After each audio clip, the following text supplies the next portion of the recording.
darahku.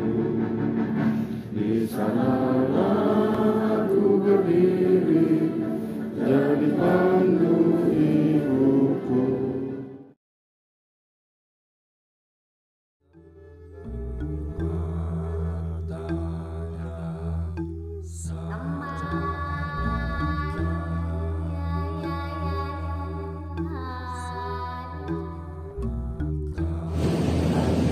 Sahabat EKVN Diaspora, jangan lupa tonton dan subscribe channel saya ini.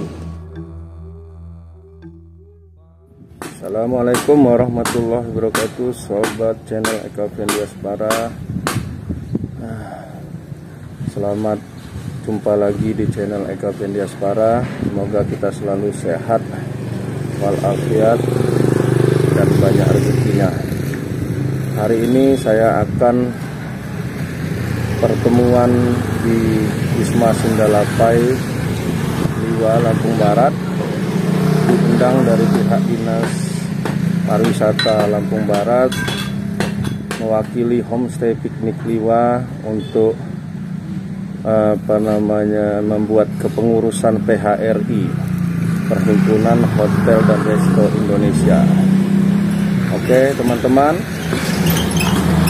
ikuti saya nanti pertemuan dan pembentukan PHRI Lampung Barat. Oke, kita sudah sampai di Wisma Sindalapai. Nah, Wisma Sindalapai ini adalah salah satu penginapan yang dikelola oleh Pemda Lampung Barat. Nah, ini adalah pesanggerahan peninggalan Belanda. Nah, yang pesanggerahan aslinya katanya yang itu tuh, pesanggerahan peninggalan Belanda. Zaman dulu Belanda itu dia berkedudukan di Krui, dia ininya residennya. Kemudian mungkin kalau untuk berlibur atau karena Liwa ini udaranya dingin, jadi cocok untuk tempat berlibur, untuk santai-santai. Jadi buat pesanggerahan atau villa di gunung ini, karena Liwa berada di 800 mdpl ke atas, ada yang sampai 1000. Nah, di depannya ada Gunung Pesagi. Nah, di sebelah situ tuh ada bekas polsek dulu, itu juga peninggalan Belanda, Tangsi kalau ininya. Jadi tempat tentara Belanda mungkin ya, dan ada tempat bekas penjaranya juga di sana.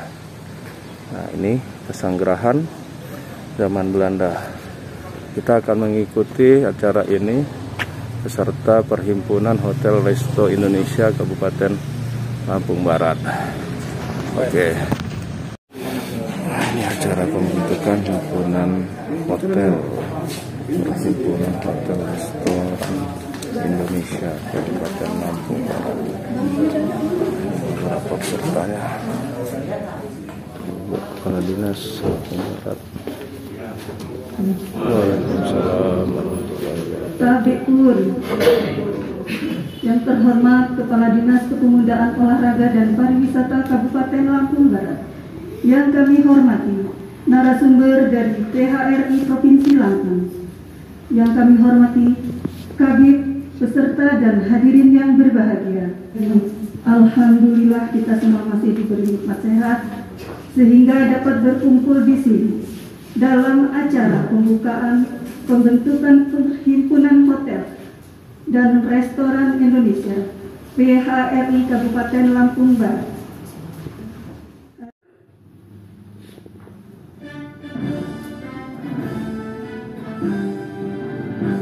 Indonesia tanah airku, tanah tumpah darahku. Di sanalah aku berdiri, jadi pandu ibuku.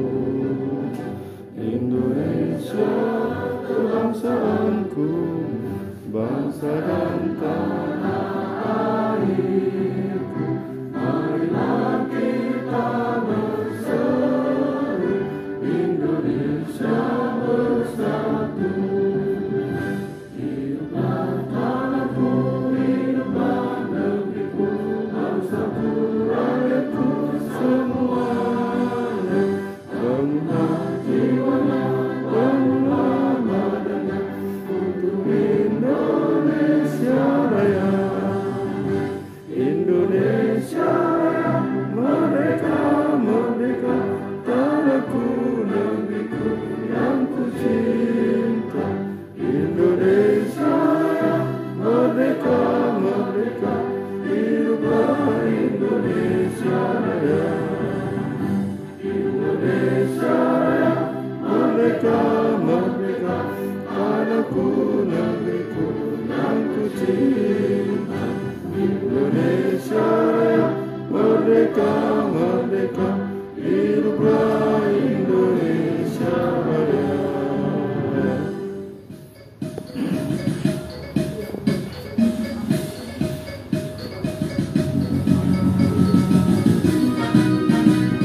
kita, penduduknya beragama berbudaya, semangat jika Indonesia umat sejahtera,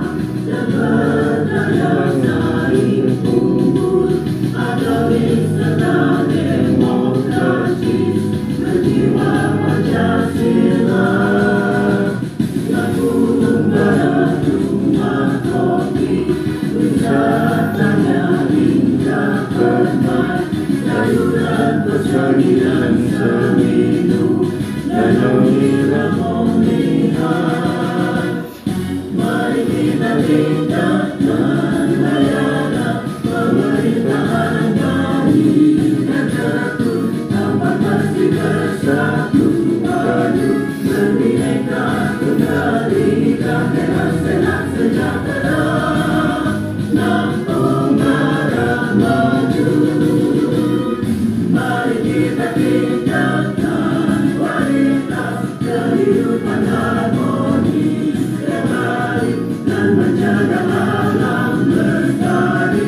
Lampung Barat beriman dan takwa, berdua senyawa, Lampung Barat jaya.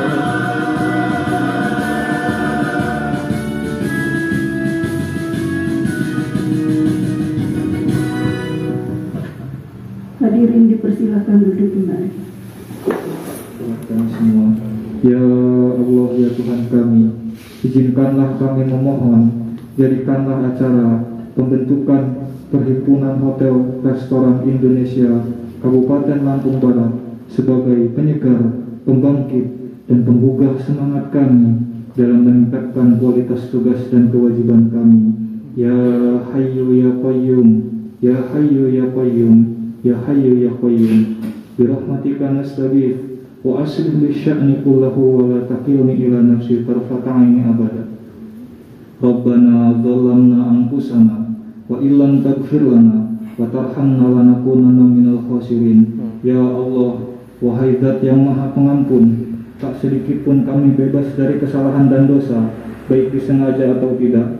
Untuk itu ya Allah, ampunilah dosa-dosa kami, ampunilah dosa-dosa kedua orang tua kami, ampunilah dosa-dosa para pemimpin kami.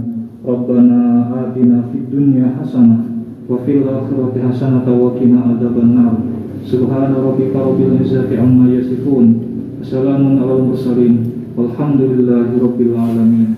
Bismillahirrahmanirrahim. Assalamualaikum warahmatullahi wabarakatuh. Waalaikumsalam warahmatullahi wabarakatuh.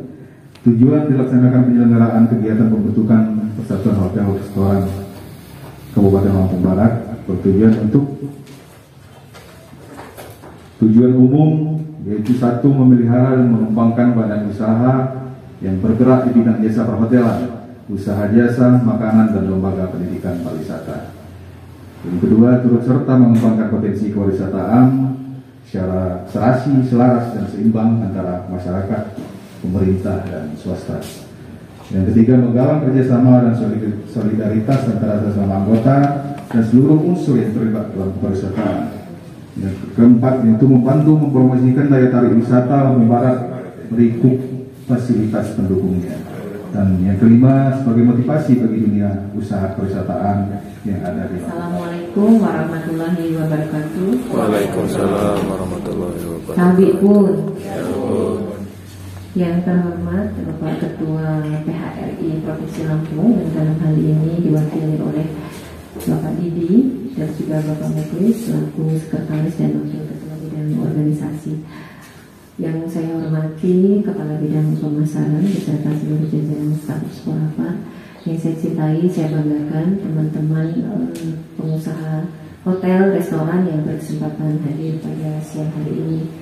Bapak Ibu sekalian, sebagaimana kita ketahui bersama bahwa di masa pandemi ini sektor pariwisata adalah sektor yang paling terdampak dengan adanya wabah virus COVID-19. Mungkin tingkat kunjungan kita turun lebih dari 50% ya, mencapai 70%. Begitu juga untuk kunjungan di restoran yang mungkin omsetnya selama ini cukup besar, tapi di 1 tahun terakhir ini hampir bilang mau 2 tahun ini, karena COVID ini sudah ulang tahun yang pertama yang masih belum cukup membaik. Nah, sampai dengan saat ini ada 32 destinasi wisata yang sudah kita kelola, 2 diantaranya adalah milik pemerintah. Destinasi wisata yang sebagian besar memang dikelola oleh kelompok sadar wisata dan masyarakat. Di satu sisi ini menjadi kebahagiaan juga karena masyarakat ikut terlibat secara langsung di dalam kegiatan pariwisata. Tapi satu sisi Pak, kami ini juga sangat haus dengan investor. Kita tahu kalau pembangunan itu tidak ada peran swasta, tentu pergerakannya menjadi lambat. Namun kita gali peluangnya, belum kita manfaatkan bahwa ketika ada pergerakan manusia di sana, hotel yang bergerak, restoran, karena inilah perlunya sinergi kita bersama. Harapannya di Lampung Barat ini nanti dibentuk PHRI yang merupakan wadah tempat berhimpun bagi teman-teman pengelola hotel dan restoran ini untuk kita bersama-sama bersinergi membangun pariwisata di Kabupaten Lampung. Terima kasih Bu Tri, Kepala Dinas yang saya selalu mengikuti track recordnya Bu Tri ini sangat-sangat bersemangat untuk membangun pariwisata. Membangun pariwisata itu tidak sebentar. Membuat fondasinya itu butuh waktu. Dan kalau dalam waktu hanya 1 tahun dari rolling lagi, menurut saya nanti belum tercipta fondasi yang kuat. Frame-nya belum tercipta gitu. Bapak dan Ibu sekalian, Bu Kepala Dinas, Pak Kabid, dan jajaran di Dispora Par. Kalau kita bicara tentang pariwisata, mungkin definisinya kita semua sudah tahu bahwa pariwisata pergerakan orang atau sekelompok orang dari asalnya, daerah asalnya, tempat tinggalnya ke daerah lain yang bersifat hanya sementara dan akan kembali ke daerah asalnya. Nah, artinya Bapak dan Ibu di sini pelaku industri pariwisata, hotel dan restoran, saya lihat ada Ibu dari sekolah pariwisata, juga bagian daripada komponen itu menyediakan tenaga-tenaga ahli atau tenaga-tenaga terampil yang akan terjun di industri pariwisata, khususnya hotel dan restoran. Tadi saya sempat diskusi dengan Pak Ono juga, diskusi dengan beberapa Bapak dan terakhir dengan Ibu Kadis. Jadi banyak hal menurut saya yang bisa kita lakukan dalam konteks birokrasi. Bu Kadis tentu yang lebih piawai dalam membuat kebijakan-kebijakan, rencana-rencana pembangunan jangka pendek, menengah, dan jangka panjangnya pariwisata Lampung Barat. Nah, dalam konteks yang lain, sekarang saya mau memberikan ilustrasi. Tadi Bu Kadis mengatakan sempat 180.000 visitors yang datang ke Lampung Barat. Bayangkan kalau satu orang membelanjakan 500.000 sekali datang ke Lampung Barat, 180.000, 92 miliar tadi saya kali-kali. 92 miliar uang pendatang yang beredar di Bapak dan Ibu. Ada yang beli souvenir, ada yang minum di hotel, ada yang makan, ada yang beli ini, beli itu. Bayangkan 92 miliar dana akan beredar di Bapak dan Ibu. Bukan kecil, apalagi kalau suatu saat bisa 1 juta. Dan karena kita berinovasi dalam produk, akhirnya tingkat spending money-nya dari 500.000 meningkat, ya kan? Bisa menjadi 700, 800. Dan tadi juga Bu Kadis yang dibangun di sana. Nah, jadi artinya saya coba akan memberikan satu pandangan kepada Bapak dan Ibu. Tapi yang paling utama yang saya akan kasih PR kepada Bapak dan Ibu sekalian, sadar wisata harus ditanamkan. Itu nomor 1. Jangan sampai begitu rame parkirnya dinaikin di destinasi. Begitu rame preman muncul, begitu rame ini itu. Ini saya kasih satu cerita bahwa saya pernah bertemu dengan keluarga ke Anyer Beach ya. Di sana ada Sol Elit Marbella. Di depannya, karena saya dari Bandar Lampung itu ke Anyer itu hujan, sehingga mobil itu kotor. Pagi-pagi saya jam 5:30 berniat untuk cuci mobil. Kebetulan ketika mau check in di Sol Elit Marbella itu, saya lihat di depannya cucian mobil 24 hours. Saya ingat dari paginya saya ke sana. Ketika saya lagi cuci, mobil saya udah naik, saya didatangi 3 orang padang gede-gede tato. Pikiran saya, aduh pagi-pagi terkena palak. Udah kena palak nih saya pagi-pagi. Itu dia datang dan tanya, "Assalamualaikum Pak." Oh, dia gambarkan dia seorang Muslim yang menggunakan Assalamualaikum secara taat. Saya berpikir. Saya jawab, dia tanya dari Lampung, dia lihat nomor polisi, ya Pak, iya Mas. Lama-lama dia cerita bahwa Pak, kalau di Anyer, saya tuh tugasnya dari Posana sampai Posana jagain pantai. Bapak mau sampai 24 jam di pantai, kami jamin keamanan. Asal tidak berbuat yang asusila, kami jamin keamanan Bapak. Dan kalau ada apa-apa cari saya di sana, yang ini satu di sana. Saya berpikir, oh mereka sudah menyadari betul bahwa hidupnya sudah dari pariwisata. Coba bayangkan berapa sektor yang hidup dari pariwisata. Sampai tukang pijet pun dia, supir taksi, hotel, restoran, tukang pijet, tukang kelabang kalau di pinggir pantai ya. Di Bali, di Anyer kan udah dikelabangin, jual umang-umang anaknya. Dia ngapain? Waktu dulu. Oh dia bisa main air jeram, dia mungkin bisa ikutan ngenol. Terus terakhir dia what to buy. Nah, saya kan kebetulan sama Pak Mpus ini ngajak istri-istri nih, putri. Mereka tanya, kita bawa oleh-oleh apa katanya. Terus nanya ke mertua langsung pesen gula aren ya buat puasa. Oke, fine, gula aren. Gitu. Jadi what to buy. Nah bayangkan what to buy ini kan unlimited Pak. Kalau dia senang, wisatawan kalau mau pergi ke satu daerah berwisata, nggak mungkin kantongnya kering. Nggak mungkin. Dia sudah mengkolek tabungannya untuk sebuah kurun waktu tertentu dan siap membelanjakan untuk membahagiakan dirinya dan keluarganya. Dalam hal refresh, pemikiran karena kehidupan yang jenuh, mungkin sibuk kerja dan lain-lain. Nah inilah yang kita manfaatkan. Kantong tebel dia kita kuras. Makanya saya bilang average spending money-nya mungkin nanti satu saat harus kita data juga Bu. Dia berapa sih spending money-nya di sini?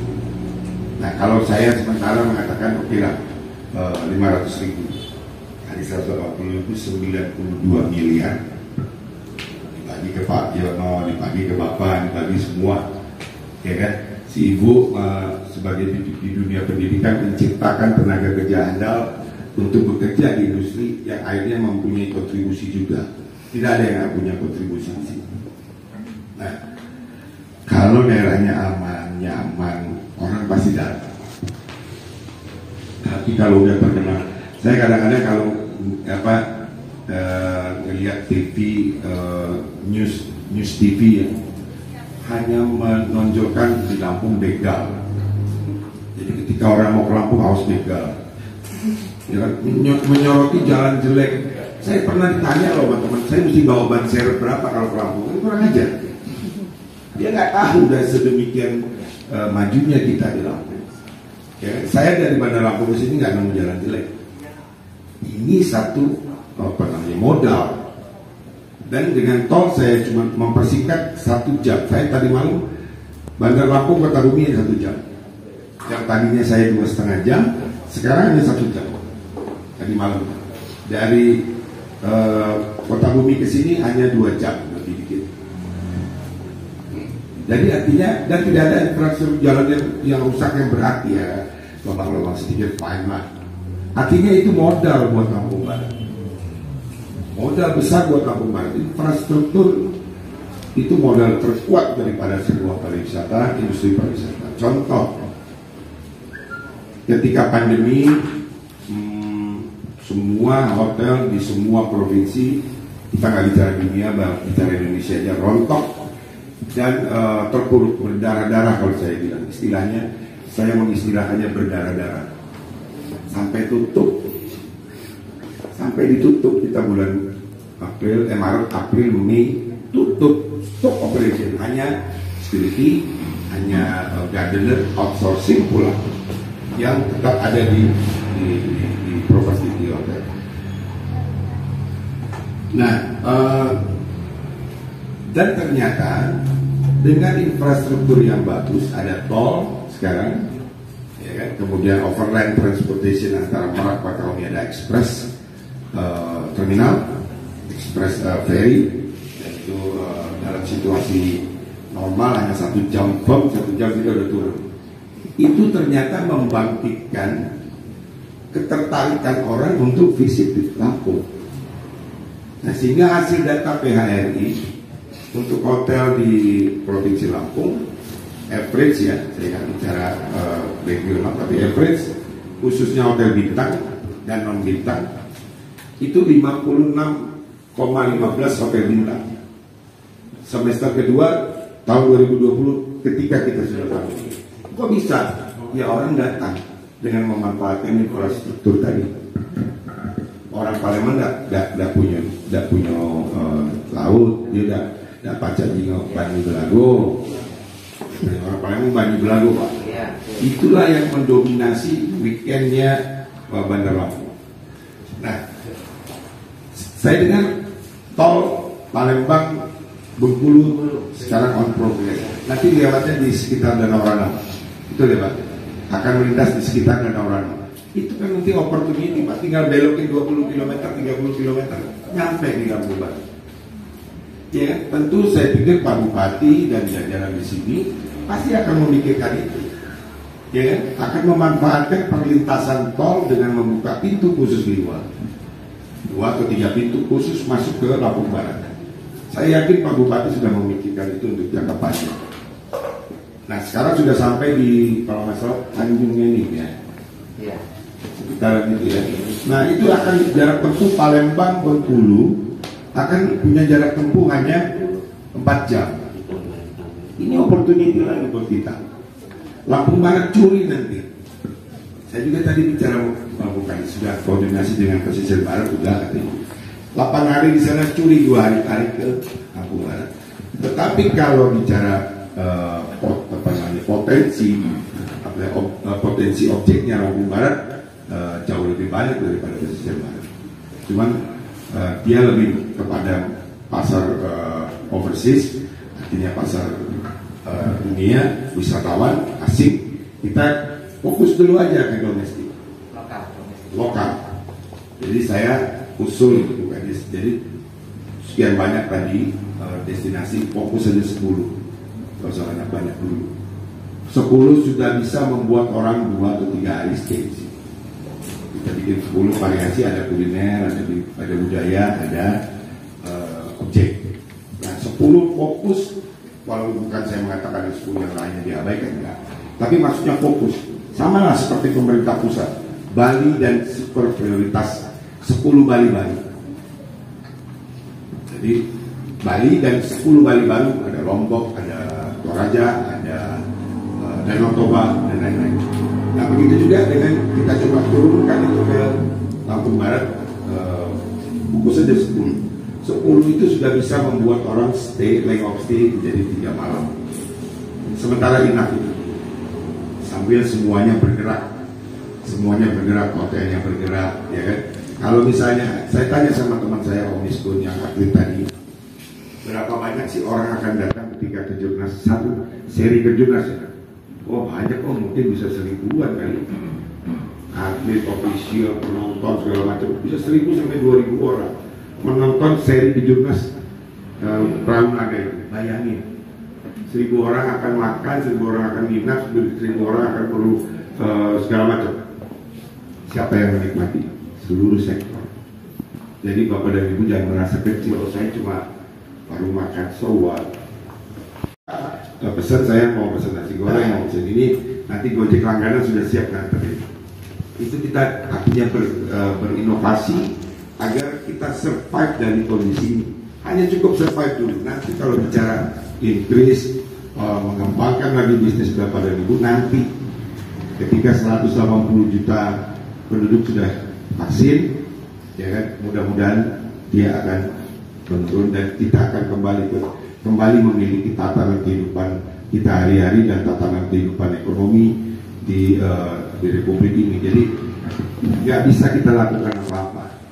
Kayak kalau ditanya wartawan, Pak, kapan sih pariwisata Lampung akan pulih menurut Pak Didi?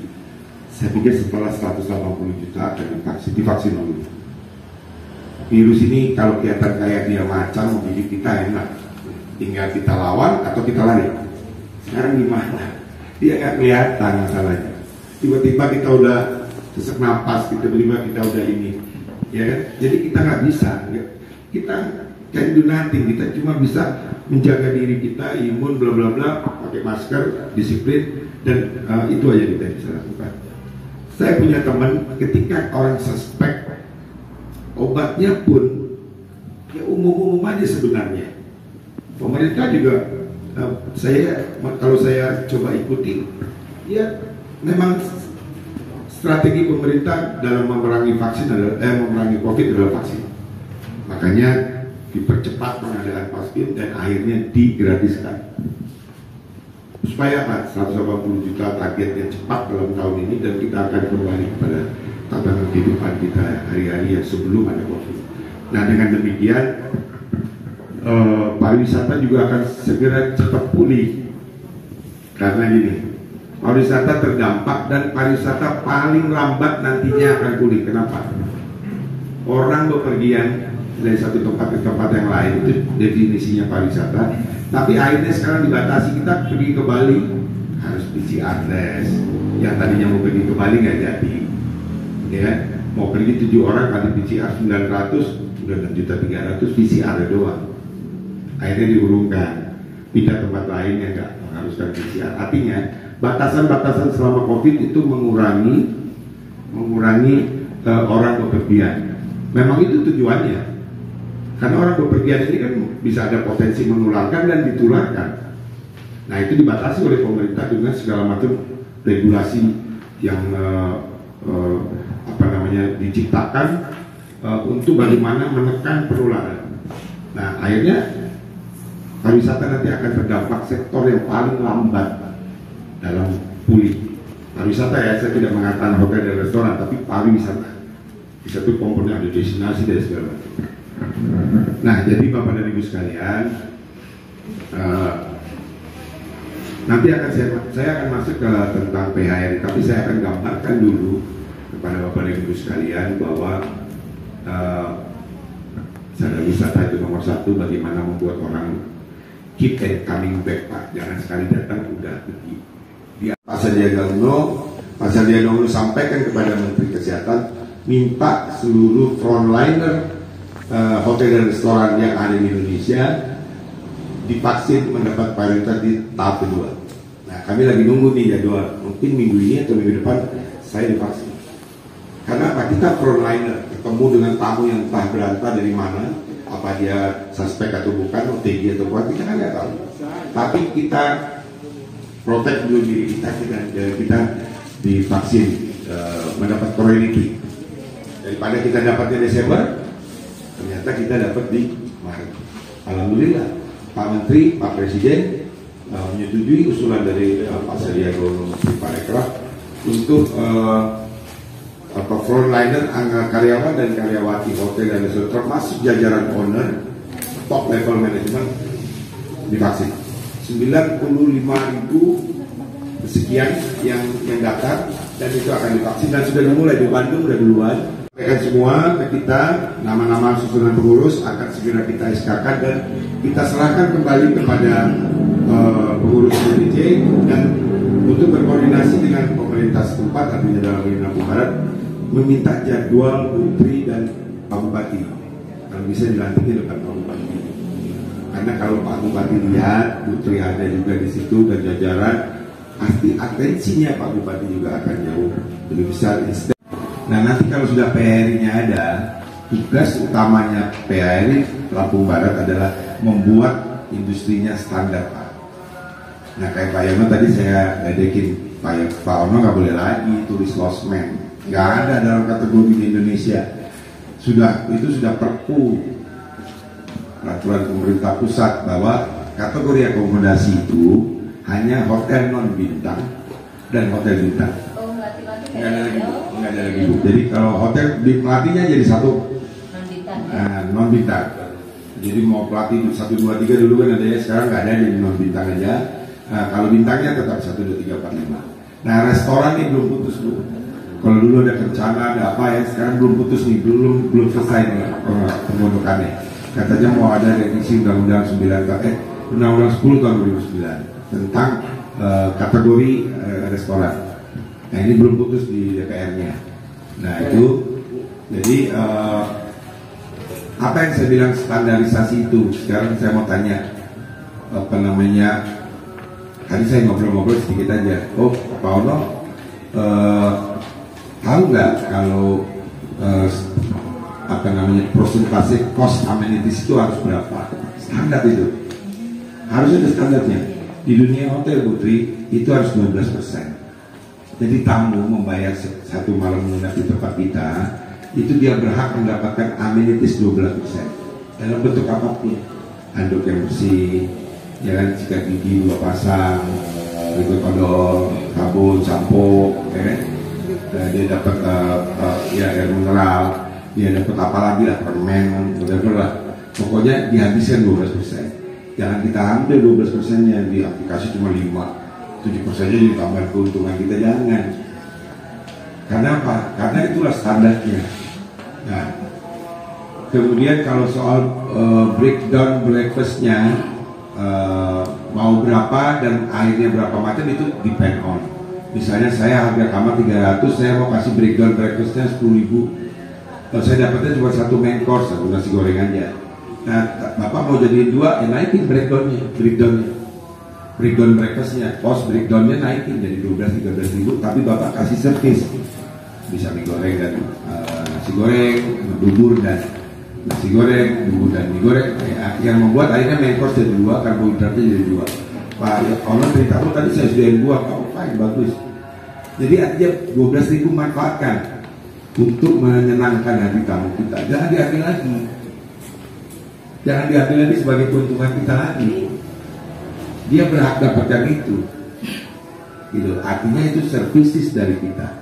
Nah, kalau dia sudah melihat itu ada pada diri kita dan kita jual kepada mereka, ya itu saya bilang tadi, keep and coming back pasti. Nggak akan pusing Bapak. Keep and coming back. Kayak bilang hotel saya lumayan, oke, fine, alhamdulillah. Berarti servisnya bagus. Yang belum introspeksi diri, apa yang kurang? Amenitisnya kan? Ya. Sekarang saya mau tanya dulu. Yang paling krusial juga dalam dunia pariwisata itu, semua sudah pernah senyum belum? Coba saya mau tahu, Pak, senyum kayak mana Pak? Nanti gitu. Bapak lakukan berapa kali satu hari? Buka dulu Pak. Bapak lakukan berapa kali dalam satu hari Bapak senyum? Nah itu, bagus. Ya. Masker Pak, ya. Artinya Pak, kalau seluruh pegawai hotel, restoran selalu always senyum, ya, ini contoh Pak Yono kedatangan tamu namanya Pak Didi, kan tahu dari registrasi nih, Didi namanya dari Bandar Lampung, ya. Besok pagi atau malamnya karyawannya udah tahu, malam Pak Didi dari mana tuh, kaget nggak saya Pak? Pak Didi dari mana, habis makan ya? Makan di mana Pak? Saya saja tuh begini, ngecek-ngecek, ngobrol, cerewet ya. Tapi dia tahu nama saya.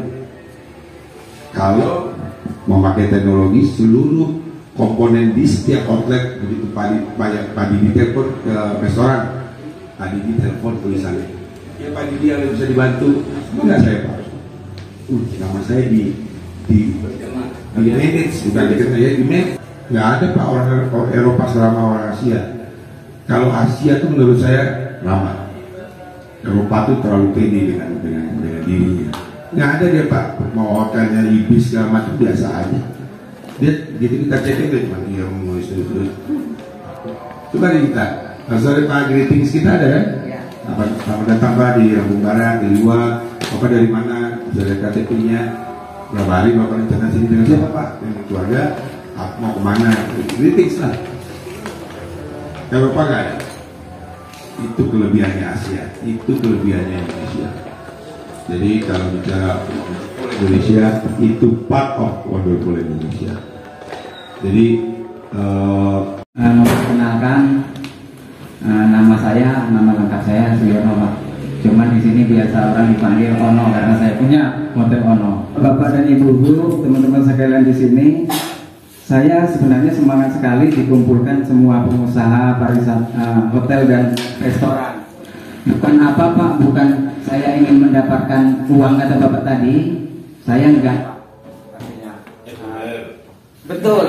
Nah, betul. Saya enggak. Yang penting usaha saya lancar itu baru. Ya, cuman di samping itu kan kita ada usaha Pak. Nah maksud saya begini, untuk membangkitkan semangat teman-teman yang di sini, saya pertama buka hotel itu 2015 Pak. Itu 2 kamar, betul Pak, 2 kamar. Tapi yang penting kita promosinya ternyata Pak. Dari 2 kamar itu cerita sebentar boleh Pak ya? Dari 2 kamar itu Pak, saya rugi 15 juta Pak. Kenapa saya rugi 15 juta? Jadi saya pasang iklan iklan di depan rumah itu satu, waktu itu belum Mas Ono namanya. Saya pasang iklan itu 5 juta, saya habis loh. Terus saya pasang di Kota Besi 5 juta. Jadi saya pasang di sana berarti 15 juta Pak. Kata istri saya, ngapain kamu punya 2 kamar kalau udah habis 15 juta katanya. Kita tunggu hasilnya. Di hari yang sama Pak, kita buka hari pertama itu, udah ada masuk tamu, baru 2 kamar itu Pak. Dia udah nginap 1 minggu. Nah berapa harga waktu itu? Saya nggak pakai hitung Pak. Waktu itu berapa bayar Bapak membayar? Karena belum kita kasih makan. 100.000 per malam. Dia 1 minggu. Nah itulah artinya untuk penyemangat kita. Dari 2 kamar, enggak nyampe 3 tahun saya punya 30 kamar. Breakfast Pak, itu adalah bagian dari produknya Food and Beverage Department yang dititip jual di di Room Division Department. Jadi produknya kan breakfast produknya, dia produknya Food and Beverage Department dititip jual ke Room Division Department. Saya nitip jual ya, 1 orang 1 kali breakfast, menunya ini 20.000, disisipkan di harga jual kamarnya kan, betul kan? Nah menentukan kosnya 20.000 ini, dia jualannya harganya 20.000, tentu kosnya tidak 20.000. Nah berapa kosnya?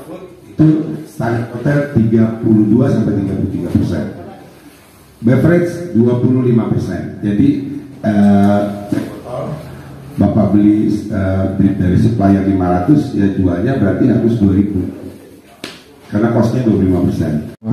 Saya sebenarnya sangat menunggu PHRI yang ada di Kabupaten Lampung Barat.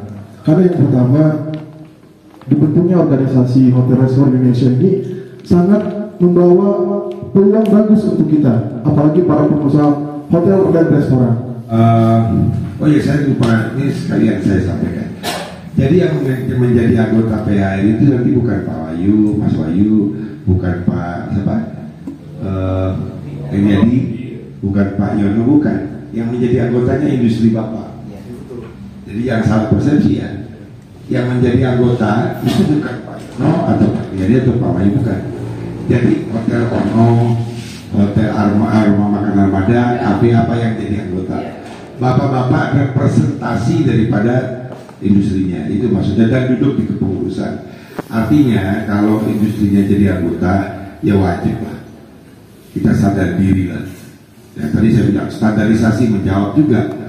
Kalau sebuah restoran harus ada NCK-nya segala macam, dan standarisasi dong. Lalu lintas dari dapur ke depan harus berapa jauh. Jangan nggak sembarang juga. Nanti bikin sop ayam sampai depan udah dingin karena jauh. Dapurnya di belakang, sampai depan udah tidak terlalu panas, dan itu sudah berubah karakteristik dari sebuah makanan yang bentuk sup. Itu kira-kira standarisasi. Nah saya harapkan itu tadi saya sudah sampaikan. Oh bukan demikian. Ada yang seperti itu. Jadi ada benefitnya. Nanti di kepengurusan sini bikin inovasi-inovasi sehingga punya benefit ke industrinya. Itu saya bilang, jadi jangan melulu cengeng sama pemerintah, manja minta ini minta itu terus. Independensi, berdirilah, buat fondasi yang kuat. Kalau sama-sama tidak akan terasa. Sebenarnya kalau kita lihat pariwisatanya mungkin nanti juga pesat. Kemudian kita, saya rasa hanya memanfaatkan peluang usaha. Entrepreneurship-nya bagus, artinya buka peluang ya Pak. Dan kita berbisnis ini entrepreneurship, ya. Nggak mudah orang bisa punya jiwa entrepreneur ya Pak. Karena entrepreneur itu kan bagaimana berimajinasi, tapi dalam situasi apa, dalam konteks analisa yang komprehensif. Dalam konteks disebutkan lagi adalah ekonomi dan ekonomi mikro. Nah, tentang ganti-ganti menu Pak, jadi dalam dunia food and beverage memang menu engineering itu namanya Pak. Itu wajib Pak. Nggak bisa dalam dunia food and beverage. Kuncinya itu bumbunya harus ditimbang, jangan dirubah-rubah. Walaupun mahal bumbu itu tetap ukuran seperti itu. Nah, karena itu banyak. Besok berubah rasa, pagi ya. Itulah yang namanya standar recipe. Ya. Jadi gini, kalau di hotel yang ada 24 jam room service Pak, atau produknya 24 jam, itu nasi gorengnya pagi, Bapak makan sore, sama Bapak makan tengah malam sama. Kurangan kesilapan saya, dan saya berharap PHRI bisa segera kita bentuk dan kita putuskan nanti di Lampung Barat, dan bisa menjadi mitra strategisnya pemerintah, khususnya Putri. Dan kalau bisa Putri untuk menunjukkan fokusnya pemerintah, kalau bisa ya jangan digabung antara diaspora dan pariwisata. Bisa sih ya Putri bisa konsentrasi ngurusin pariwisata, jadi Pak Kapit jadi kepala dinas diaspora aja. Yang paling jadi maksudnya gini, kalau fokus ke ya. Kalau ini Pak habis makan olahraga keluar. Jadi artinya kalau dibisarkan ya anggaran tidak, fokusnya konsentrasinya juga tidak. Saya udah pengalaman Pak, banyak sekali saya teman pejabat karena rolling tidak mencintai. Nah saya juga mengikuti sepak terjangnya Putri dari mulai festival-festival yang saya lihat segala macam. Ibu salah satu pejabat di kedinasan pariwisata yang mencintai saya kira. Sama halnya kalau di tingkat provinsi sebelumnya, sekarang Ibu Budiarto. Nah, Budiarto tuh sampai traveling, sampai touring. Saya pernah diajak tuh sampai Pulau Suwah mana-mana. Udah naik motor. Karena kecintaannya sama pariwisata. Nah, beda Pak. Kebijakannya akan berbeda kalau orang yang cinta. Tapi kalau dia mencintai, dia kebijakannya akan berpihak pastinya. Demikian, sekali lagi terima kasih Putri dan seluruh jajaran telah mengundang kami, dan kami merasa terhormat akan segera memiliki BBC Kabupaten Lampung Barat, dan sukses, semoga sukses nantinya, dan Putri akan terbantu dengan adanya BBC PHRI yang sebagai mitra strategisnya Putri dan pemerintah Kabupaten Lampung Barat. Bila terima hidayah, assalamualaikum warahmatullahi wabarakatuh. Jangan lupa subscribe YouTube Eka Pendi Aspara ya guys.